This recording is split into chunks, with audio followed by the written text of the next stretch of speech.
What is up, people of the internet? This is Brownstone here, coming to you with another Avatar video. And I'm gonna make this video fairly quick because I have to get to work and stuff. But I wanted to one video wasn't enough to cover my thoughts on the Avatar re-release. To celebrate the actual review getting 85 views, I'm 85 views so far at the time I'm making this video. Might go up, and that's good. Proves the review's going good. Wish I can get some comments though. But anyway, in this video, I want to take my love for this movie a step further and address the criticisms leveled towards this movie, because when Avatar came out in 2009, the movie was polarizing, to say the least. A lot of people loved it, and it became its own fan base, and a lot of people didn't, saying that the plot was either non-existent, boring, or derivative, as well as some other things that I can. Oh yeah, flat characters as well, and yeah, I basically hopped on Reddit and got myself banned so I could figure out what the arguments were. So yeah, this video is the result of that experiment. So let's go. So first argument that I see floating around. First popular argument. I'm sure I can't cover all the arguments against Avatar in this video because there might be a lot, but I'll be covering the most popular ones that I see. So the first one I see is that there is no story. Well, that's not true. I mean, there is a story. Pretty engaging one at that. In case you may be wondering, like, well, tell me what the story is, genius. Well, okay, I'll tell you. Anyway, I basically went over the entire plot summary in the review, but if you want an abridged version, here it is. A reluctant hero gets assigned to replace his brother in the Avatar program, which is this program in which humans are linked with human/Na'vi avatars, to explore the forest moon of Pandora, whose atmosphere is poisonous to humans, and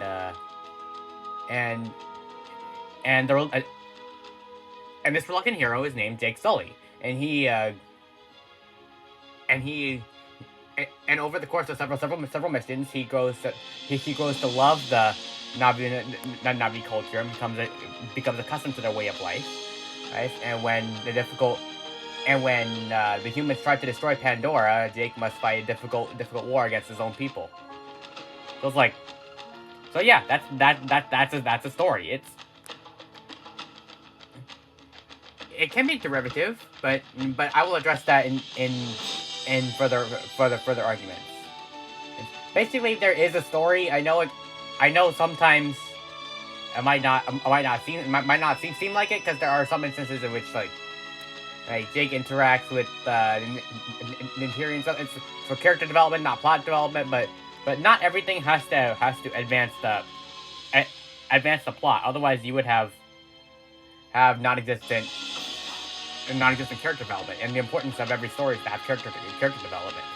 So let's go on to the next argument, which is the story is boring. Now, this comes down to personal preference, of course, but for me, this story is one of the best I've seen, and very engaging too. I was invested the whole way through. It was perfectly paced from each rival on Pandora, the interactions with all the Na'vi, and yeah, it goes on at a very nice pace. There's nothing that drags. Now, I went into this movie expecting stuff that dragged, and maybe a few Earth stuff drags. I mean, I watched the movie for the second time yesterday, so I'm like, and that was after I got myself banned on Reddit. So I'm like, okay, I have all the arguments. I'm gonna see if I can identify them. And I was still hooked up on the story. I went in expecting finding stuff to criticize, but no, I loved it just as much, if not even more. And I know that may come as a disappointment to all of you who are expecting expecting me to completely change my perspective on second viewing because the movie's just so bad. Well, I'm sorry that didn't happen, and it never will. No, second favorite movie of all time, right up there with Zack Snyder's Justice League. They're both tied with first, actually. So yeah, but back to the argument itself. The story wasn't boring in my opinion. Everything seemed tightly paced. Were there a few things that they could have cut? Maybe, such as why was the Jake Sully and Grace Augustine being imprisoned in that holding cell even there? It only lasts like a minute, and then like someone comes to free them, yay! And then back to the mission. I think maybe there's something in the extended editions the one of the extended editions that I maybe missing, and for that, since I have the three DVD Blu-ray, I'm gonna compare them at some point, but none of that's major. It's just something I noticed. It's not really a complaint. Like, just something that if you're really grasping for straws, you could say it could have been cut. But ultimately, it doesn't bother me. And, yeah, ultimately, I think it comes down to personal opinions. If you think the story is boring, that's on you. I respect your opinion as long as you're willing to discuss it civilly with me. And yeah, personally, I thought the story was really good, and it helps with that you grow to be invested in the Navi culture, and the amazing visuals certainly help with that. Whenever you think you're gonna get bored, just look at the amazing CGI. I mean, wow! This, as I said in the review, this movie genuinely looks like it could have been made today.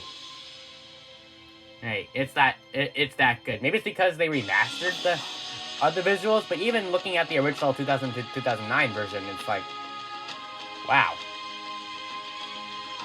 that's this stuff is like really incredible. And I cannot believe this was made all the way back in 2009. What happened to CGI today? I mean, don't get me wrong, I love the MCU, and I'll always defend MCU Phase 4 until the day I die. But man, where did the CGI go? It's gotten a bit worse. I will admit that. Compared to this, the flaws in Marvel CGI is kind of becoming more noticeable. At first, I didn't notice it all that much, but after this movie, everything else is gonna look worse by comparison. Yeah. In case you guys are like, oh no, you're criticizing the MCU, I gotta unsubscribe. Don't unsubscribe. I'm not criticizing the MCU, I'm just saying the CGI from the MCU doesn't hold up to Avatar. And whether that's a good thing or a bad thing, considering that makes Avatar stand in the class all of its own, well, it really comes down to you. Considering the sequel is considering the brief glimpse I got in the sequel from the re-release, it looks amazing, especially the water animation. Considering how amazing the sequel's gonna look, I bet the CGI is gonna be even better. Imagine an entire movie with the VFX and CGI of 2022, and knowing James Cameron can test it to the limit. Wow. Yeah. I'm looking forward to that stuff. Okay, tangent over. On to the rest of the arguments. And this is one that I will give the haters. What? Yeah, the story is derivative.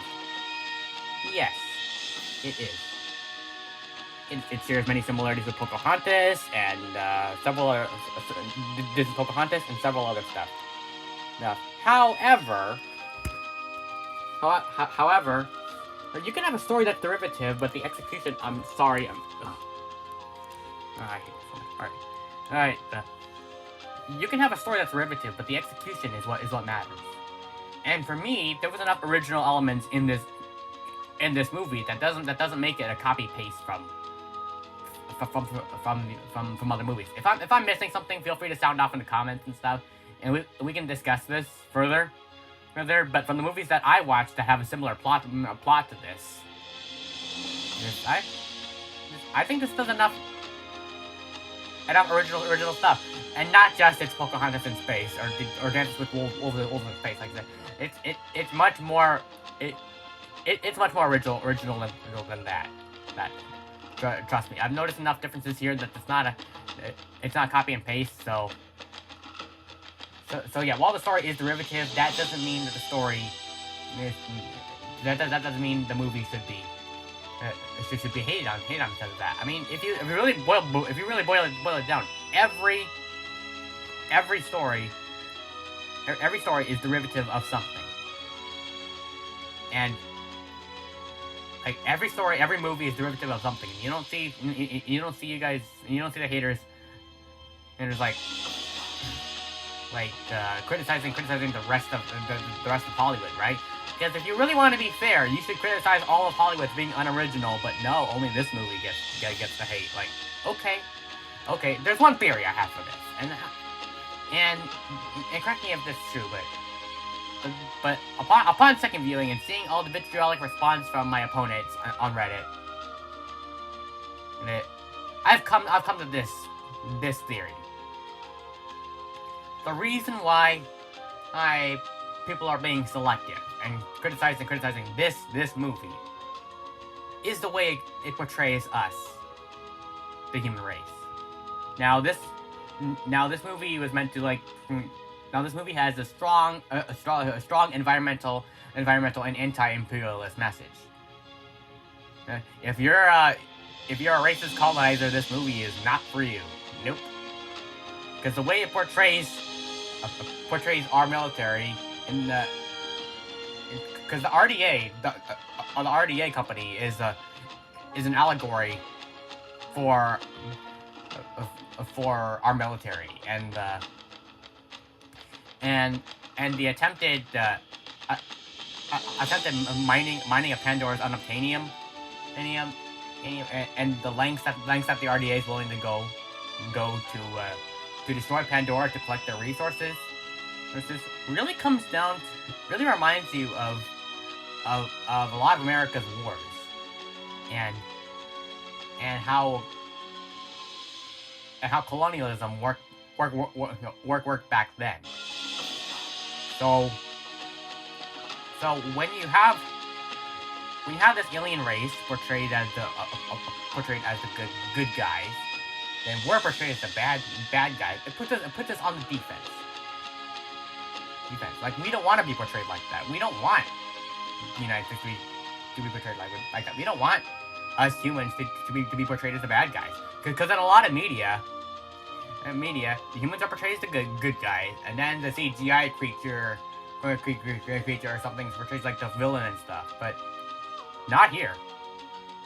And it offers a very, very realistic depiction as to what could happen if we really discovered Pandora. Obviously, we'll probably never discover Pandora because one, it's created as a fictional world, and two, I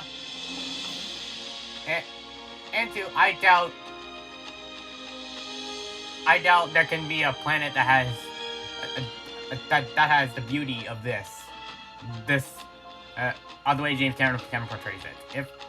If there is a Pandora out there and there are real Na'vi, count me in. I wanna be part of the Avatar program now. But until that happens, we're gonna have to think about it as a fictional story. So within that context, I think how the movie chooses to portray the human race puts us on the defense, because we are portrayed as borderline terrorists. Yes, and that didn't bother me in the slightest, but I can see why it might bother other people. I mean, it didn't bother me because I was on the Na'vi side the whole time. I cheer when the characters did. I cried when Home 2 was destroyed. Like, what? Why would you do that? It's their sacred. It's a sacred home. And then the lengths that they're willing to go, and how they don't care about the Na'vi at all. They're innocent civilians. Well, I don't care. I don't care. They're just trees. Jeez. Yeah. James Cameron does really good job making you sympathize with the Na'vi. And yeah, ultimately, I think the movie's message succeeds, and then some. But because of that, I can see why people maybe put on the fence.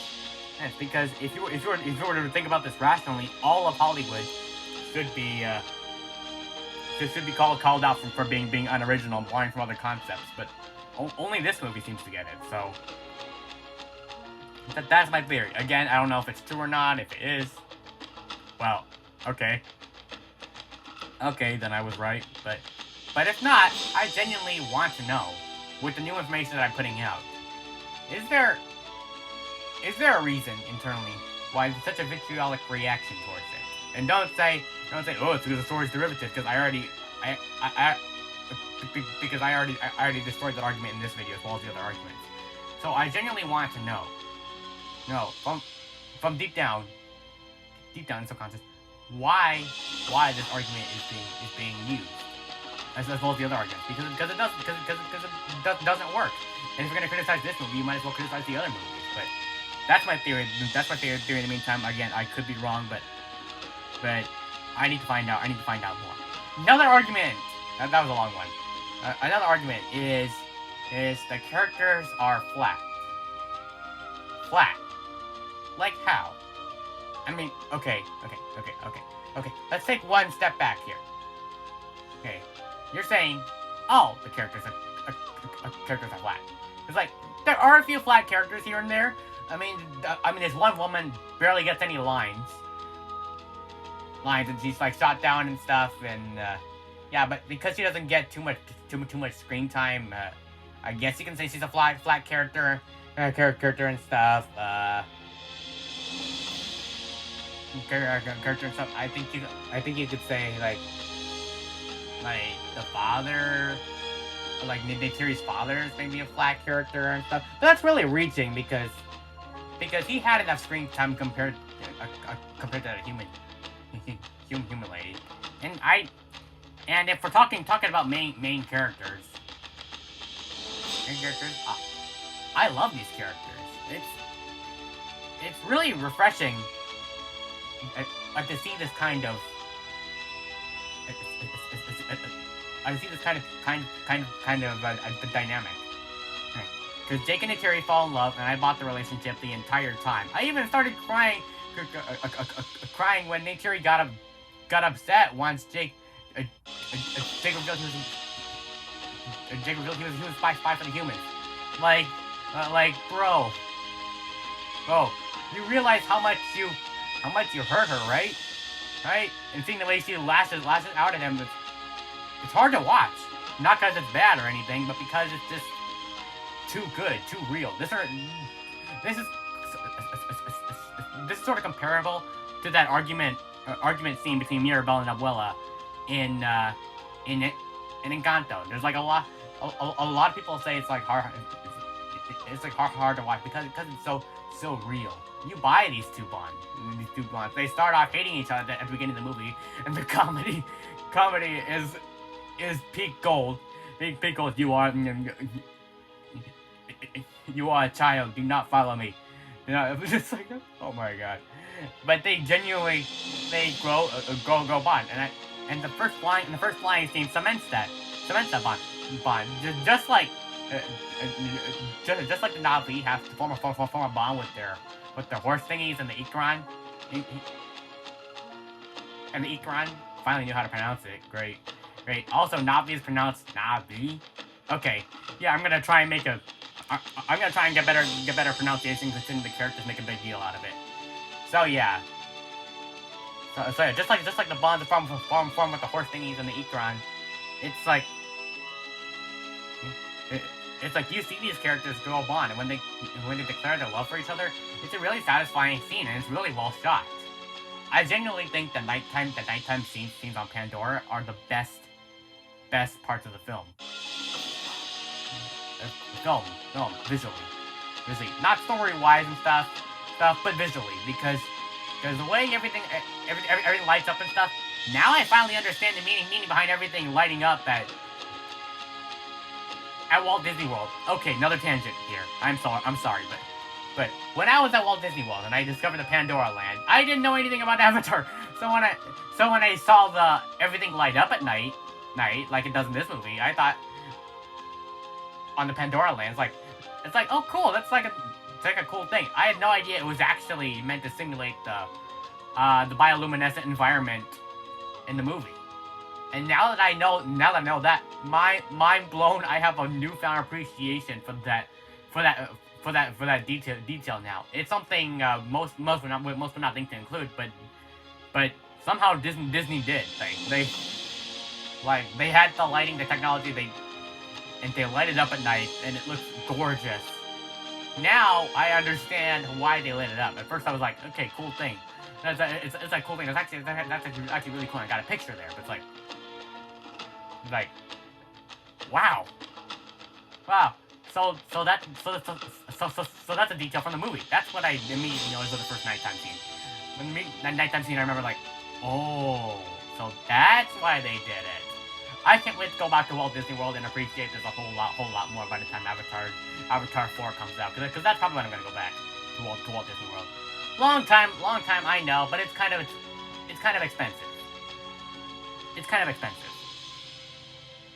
And I don't live in Florida, so it's like long trip there and stuff. You gotta book all 4 parks, and it's like, yeah, it's a hassle. So I'm probably gonna go there by the time Avatar 4 comes out. It's like, and I can't wait. Really, I can't wait. Anyway, back to the argument. You still with me? I tend to go on tangents like this. I'm sorry, because these are all unscripted, so I tend to go on tangents a lot. So I'm sorry. But anyway, back to the characters are flat and unengaging. Well, if we're dealing with the main leads, that's not true at all. Some are saying they don't remember Jake Sully. Well, I have a feeling you do. There's this one person on Reddit said, I don't remember Jake Sully.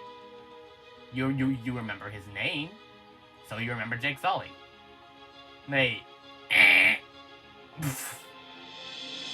It's just so funny how haters can mess up like that. But I'm trying to be as respectful to them as possible, so we'll save the roasting for a different video. But yeah, some are saying they don't remember Jake Sully. I thought he was a really, really interesting protagonist, because he's this human. He's a human trying to do a job, and the villain guy, I finally remembered his name, General Quadric. He tells Jake, oh, if you do this, I'll give you your legs back, and he's paralyzed and stuff. So any reasonable person, regardless of their bond with the Navi, would go through with it, right? No. Jake stakes everything, including his life, so he can protect the family that he's going to love. It's sort of like what Man of Steel would eventually do years later. With Superman Clark Kent fighting against his fellow Kryptonians in an attempt to protect his race, to protect the race he grew up to love Earth and stuff. And so same here. Jake formed a genuine bond with the Navi, and especially Natiri. So once humans come in and try to destroy it, right? Because you have all these bonding scenes and scenes where the cultures learn. Jake makes a difficult decision to fight against his own race, and it's not easy. It's not easy. He's the one who makes this choice. The other characters don't do it for him. For him, Jake makes a decision himself. He makes a decision to get upon Toruk. I'm probably mispronouncing it. That giant red Ikran, and which is a symbol of power. Natiri's grandfather was the one who first rode him. Okay, that Ikran's got to be very old. But aside from that, yeah. So he's the one who makes the decision to ride Toruk all the way to the Tree of Souls and give the message. And he leads leads them into battle. It's a Torah Maknakta. So it's like he made the decision himself. He's an active protagonist. And as for Neytiri, she doesn't get as much development as Jake, but there's still plenty of development there, especially with her,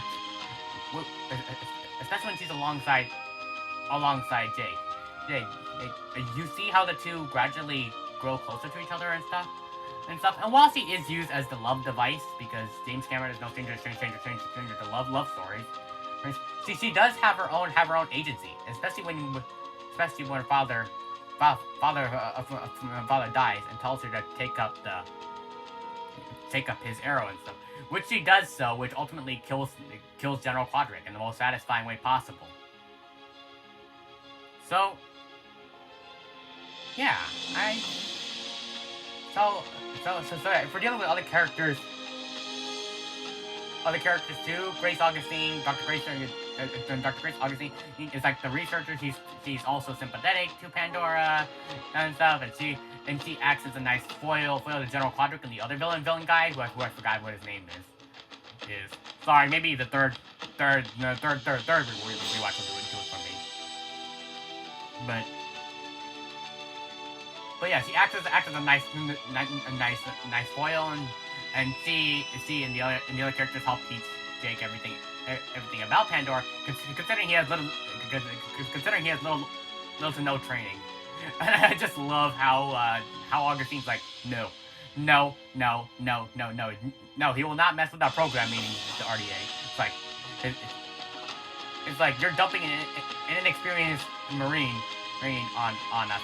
And little did she know that inexperienced Marine would be the one who ultimately saves Pandora. I like that satisfying payoff there. That the trust that Grace puts in Jake is ultimately rewarded. Because imagine if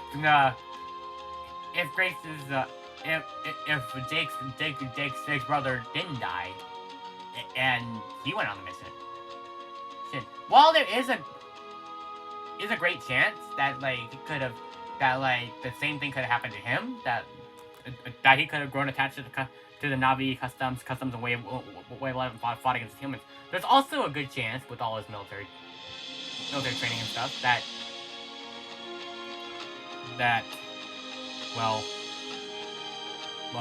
there's a high probability that he could have done the RDA's work. He wouldn't have become so attached to the Na'vi, and as a direct consequence, the RDA could have won. So looking at that possibility there, it's a good thing that Grace's fate was rewarded, and that Pandora ultimately ended up saved. So yeah, each character has their own agency in the film. They're not flat at all, and yeah, I especially love our main characters, Jake, Sully, and Neytiri, and I look forward to seeing much more of them in the sequel, which I'm going to opening night. Let's go. So yeah, there's that, and let's see what else. Characters unmemorable, no story. Boring story, derivative story. That's kind of all the arguments that I've found thus far. Hopefully that I've been able to debunk them.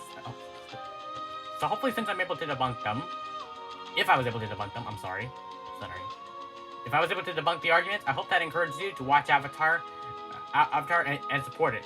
So far, to the top of the box office, and it needs to keep going. We need to show Disney that there is a vested interest in the rest of the Avatar sequels. Because if we don't do that, then after Avatar 3, they could cancel it.